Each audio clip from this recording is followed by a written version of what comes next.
Hi guys! Good morning, good afternoon, good evening. I'm back. So, nakita nyo ba yun? Nahulog yung aking phone. So, nawala tuloy yung gusto kong sabihin. So, ayun nga. Ipagpatuloy natin yung pinag-uusapan natin kanina, and that is yung reason kung bakit nagkaroon ng peaceful rally ang mga kapatid natin sa Iglesia ni Cristo. And yun nga ay yung ipakita sa taong bayan na hindi na natutuwa ang mga Pilipino at ang ating mga kapatiran sa INC sa ginagawa nitong ating mga namumuno sa bansang Pilipinas. And hindi rin tama na kapag hindi ka na gumagawa ng ayon sa batas, ay kailangan mong itigil ang ginagawa mo.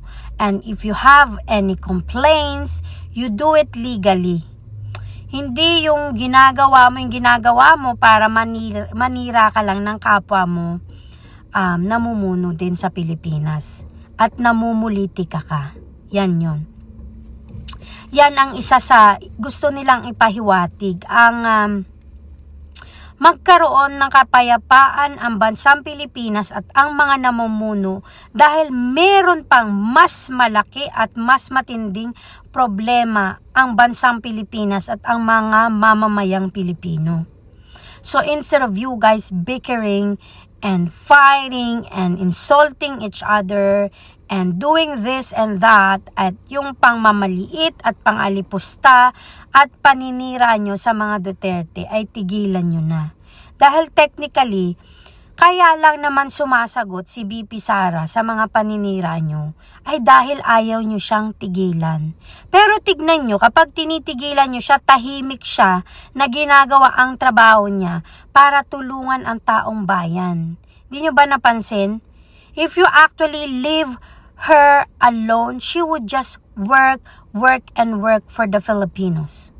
She's not stopping by helping people and doing her mandate, and trabaho lang siya ng trabaho. Kapag hindi nyo siya binuburaot, hindi nyo siya sinisira, at hindi nyo inaaksaya yung oras at panahon niya sa mga pahiring-hiring nyo na walang kwenta dahil ang direksyon lang ay pamumulitika at paninira sa kanya at sa kanyang pamilya. Yun. At hindi po mangmang at walang isip ang taong bayan, lalo na ang mga Iglesia ni Cristo. Nakikita namin kung anong ginagawa nyo. At nakikita namin na mali ang ginagawa nyo. Wala na sa batas. At nagpa-power trip kayo para ipakita sa taong bayan na kayo ang nakapwesto, kaya kayo ang siga, na kayo ang bida, that you can just break the law just because you are in the position. But that's not gonna work right now sa sitwasyon ngayon na ang taong bayan ay umaaray. At nakikita nila yung ginagawa nyo ay hindi nakakatulong kahit ni isang Pilipino ay hindi nyo natutulungan, bagkus lalo nyo lang binibigyan ng pagkabaha-bahagi ang bawat pinuno na hindi na nila magawa ang kanilang mandato at kanilang trabaho. Dahil natutuon na lang dyan sa walang kapararakan yung hearing na ang layunin lang ay manira at mamulitika. Okay? So yan ang katotohanan. Yan ang inilatag sa inyo ng taong bayan at ng 1.6 plus, almost 1.7 million members of the Church of Christ, Iglesia ni Cristo, kahapon. Kanina yon sa Pilipinas. So, nailatag nila ng maayos sa inyo kung ano yung dapat at hindi nyo dapat gawin. Which is dapat nasa batas at naaayon sa tama ang inyong ginagawa. At ang hindi nyo dapat ginagawa ay ang illegal na pagpa-power trip nyo dyan sa Kongreso. At yung pangmamaliit nyo at pangaalipusta at paninira sa kapwa nyo tao. Huwag nyo na nga lang isipin na oposisyon nyo or kalaban sa politika. Isipin nyo na lang na kapwa tao nyo. Kasi kung kayo sisiraan din, hindi nyo rin magugustuhan, right? And that's what you guys are doing to Wadcom, Huwadcom, whatever you guys call yourself and whatever the Filipinos call you. Sa totoo lang, kaya kayo naiinsulto at iniinsulto ng mga mamamayang Pilipino ay dahil din sa gawain nyo. It's like you're putting yourself into criticism because of what you're doing. It's your own doing that people mocks you and people criticize you because of what you guys are doing. Hindi dahil yon kay BP Sara, kay Duterte at sa iba pang Dutertes. This is not about Dutertes only. This is about you guys not doing the right thing and not doing what is legal and what is in the law. Okay? So sana itong ating mga namumuno, especially itong nasa member ng Huwadcom, lahat na ay tinawag sa inyo. Sana po ay nagising kayo. Kasi nakita nyo naman ang pag-aray ng taong bayan at ng buong sanlibutan at buong miyembro ng Iglesia ni Cristo na nakikita na hindi na tama yung ginagawa nyo. At sabi nga, dun sa kasabihang binasa ni Kong Marcoleta, na kapag may nakikita kang mali at wala kang ginagawa at nananahimik ka, dun lang nagtatagumpay yung hindi gumagawa ng tama.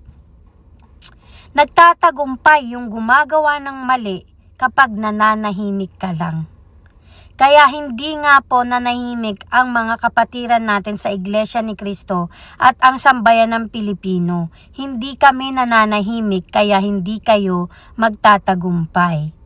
At pinakita na ng peaceful rally na yan na you guys needs to stop what you're doing and start working together on how are you gonna help the Filipinos and the whole Philippines to make it more progress country at mapaunlad ang buhay ng bawat Pilipino at tulungan ang mamamayang Pilipino na mahihirap na paunlarin ang kanilang kabuhayan.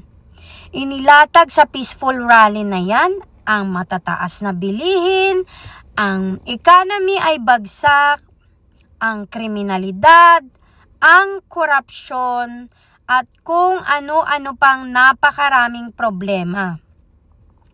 Na technically, dapat yan ang inuuna nyong solusyonan instead of you guys trying to kick and impeach Vice President of the Philippines just because you are scared that she's gonna win if she runs for president in 2028. Matagal pa yan. Madami ka pang pwedeng mangyari at madami pa kayong pwedeng gawin at dapat gawin para makita ng taong bayan na karapat-dapat kayo sa mga posisyon nyo. Stop politicizing, stop yung pamumulitika nyo at gawin nyo na kung ano ang tama at nararapat. Dahil we repeat, kung ano man ang kaularan na gagawin nyo ay magbebenepisyo ang lahat ng bawat Pilipino at ng buong bansang Pilipinas. And Philippines is your home. That's your home. You're supposed to protect your home from what?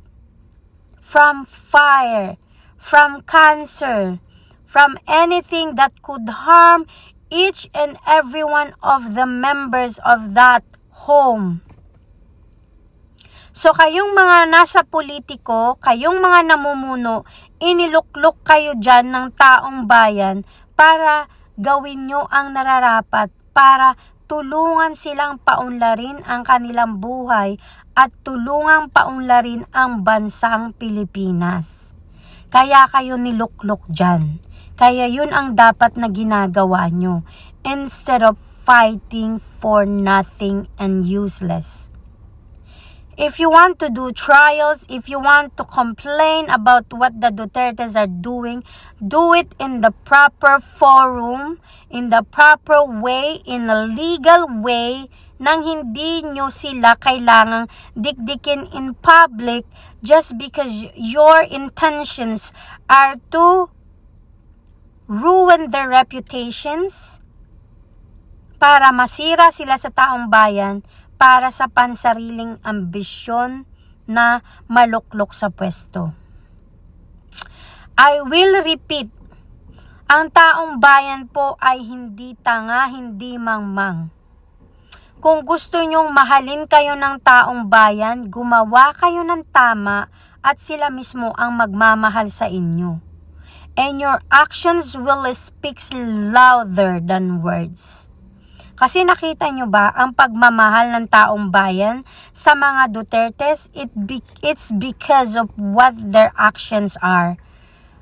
Kay PRRD, yung actions niya nung naging presidente siya, nung naging mayor siya, at lahat ng posisyon na inupuan niya, ay ginawa niya yung trabaho niya with all his heart, with all lahat ng pwede niyang ibigay. Sineryoso niya ang pagmamahal sa bansang Pilipinas at paglilingkod. Kaya ang taong bayan ay seryoso din silang minamahal, nirerespeto at sinusuportahan. Because whatever you give to the world, that's what you get in return. So kung gumagawa ka ng kasamaan at kalokohan, ganyan din ang babalik sa inyo. So kung gusto nyong makakuha ng respeto, pagmamahal at posisyon sa bansa, magpakita rin kayo ng tama. Ipakita nyo na karapat-dapat kayo dyan sa posisyon at karapat-dapat kayong mahalin at respetuhin. Because when you show actions of dividing the country and the people para pag-away-awayin at lalong maging mahirap ang Pilipinas, kinamumuhian kayo ng tao at hindi kayo minamahal. Kaya dapat ang isipin nyo kung ano yung makabubuti sa bansang Pilipinas at hindi kung ano yung makabubuti sa bulsa nyo at sa sarili nyong kapakinabangan.